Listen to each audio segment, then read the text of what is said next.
Well, the celebration of this fifth Sunday of Easter and also Mother's Day, of course, answering Thomas, Jesus says, I am the way and the truth and the life.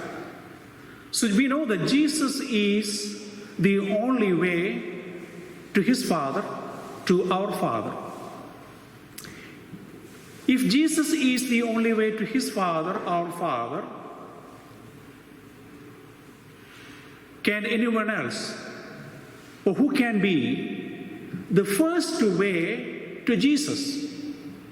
Who can be your first way to Jesus? To the Father, Jesus is the only way. To Jesus, in our life, who can be the first one? I think the simple answer is your mother. Your mother is or should be your first way to Jesus. Other, of course, then Jesus will take you to the Father, your mother.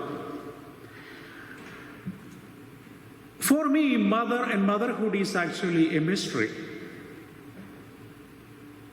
Observing human beings, observing animals or birds or fishes of different category, even plants and trees, I see mother and motherhood all over. I see all those mothers in all those areas. It's so hard for me to understand the depth of the meaning of being a mother, the motherhood. Anytime and every time I try to understand, it becomes more and more and more elaborate. Because motherhood, in all its meaning, I would say the most powerful reality that we can experience. Your mother, she may not be the most beautiful woman in this world, according to the standards of golden ratio. But she never worried about her body shape or beauty while bearing you or rearing you. Your mother may not be the most powerful person in this world, but she is the one who walked with you, holding your hand, when you thought one foot was several miles. Your mother may not be the most courageous person in this world, but she is the one who protected you in her womb and then in her arms. Your mother may not be the best cook in this world, right? I can see from your faces that. She may not be the best cook in this world, but she was your only food and drink for 9 plus or minus months, right? Your mother may not be the most docile person in this world,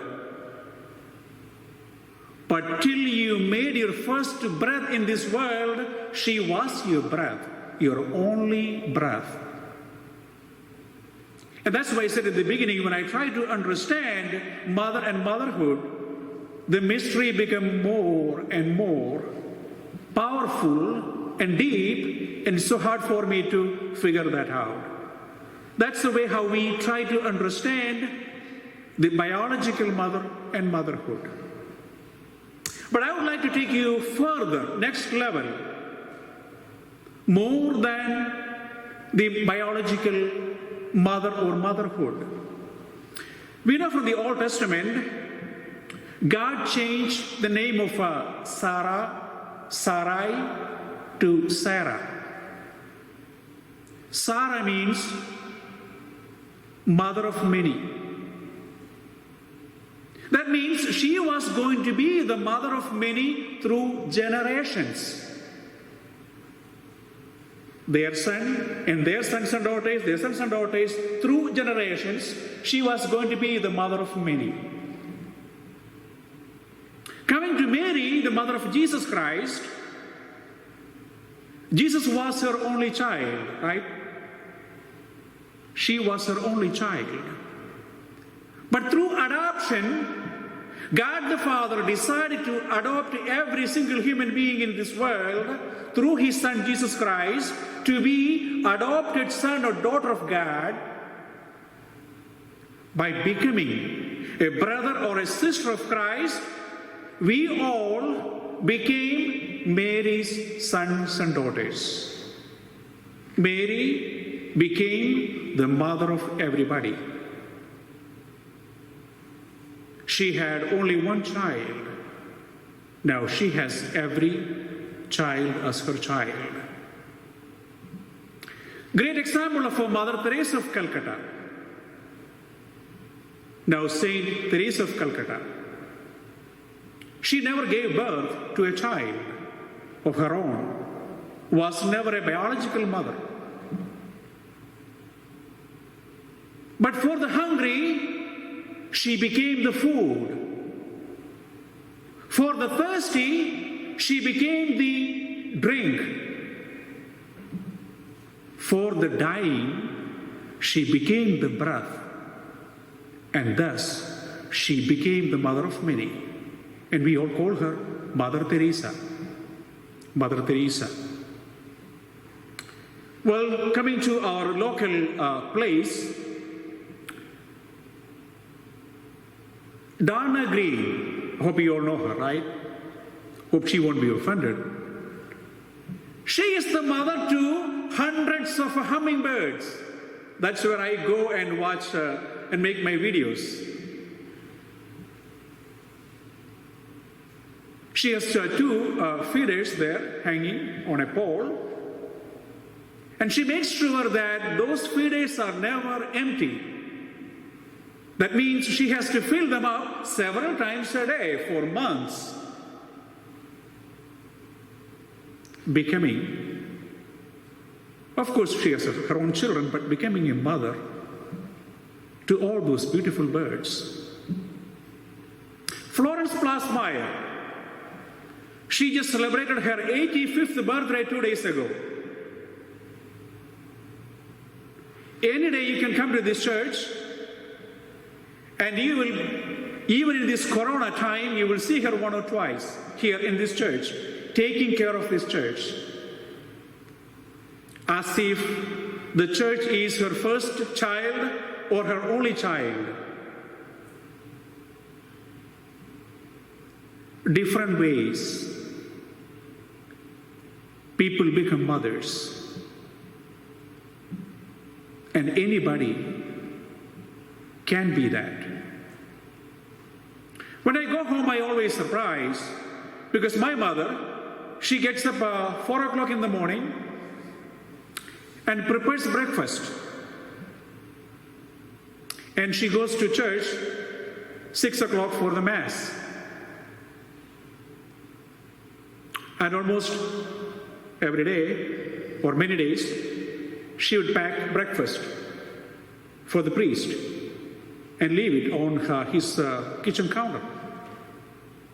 And whenever she makes something good, she may invite the priest to her home, or will ask my dad to take that to the priest.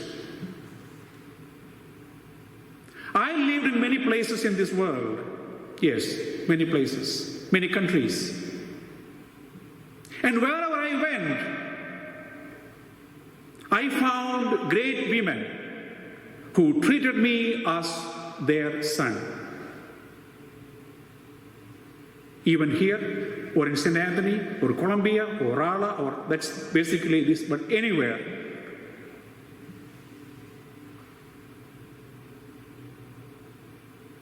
Today is the day we try to understand the mystery of mother and motherhood. And we are all fully indebted to them. It's a great day to try to understand again the meaning of being a mother. Of course, and going beyond the number of your children, to consider everyone as your child, even whatever in the nature. And that's this day all about. So my mother, all my mothers, and all the mothers respecting you, loving you, representing every child in this world, I bow down before you.